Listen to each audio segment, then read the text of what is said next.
Un grande spazio a pochi minuti dal centro cittadino. È questo l'atelier di Roberto Ziranu, l'artista del ferro, sotto le cui mani, come per magia, la materia prima fredda e rigida diventa arte. Lo incontriamo di ritorno dall'esposizione appena tenuta ad Assisi, a contatto con un pubblico internazionale.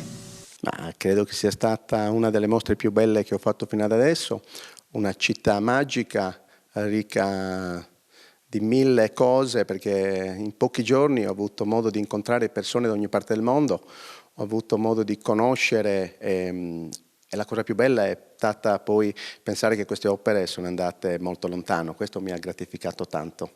Un successo sempre più ampio dunque quello di Roberto Ziranu, senza mai dimenticare la propria terra d'origine. La prossima mostra sarò a Cagliari il 22 con altri due amici, con Sarko e la Caselli, saremo a Lazzaretto dal 22 novembre all'8 dicembre per poi ritornare ancora a Cagliari, visto che è una città che in questi anni mi ha dato tanto. Saremo lì al Bastione, sotto, lì a San Remi, dove dal 19 faremo un'altra mostra dove ci saranno tanti artigiani e artisti di Cagliari.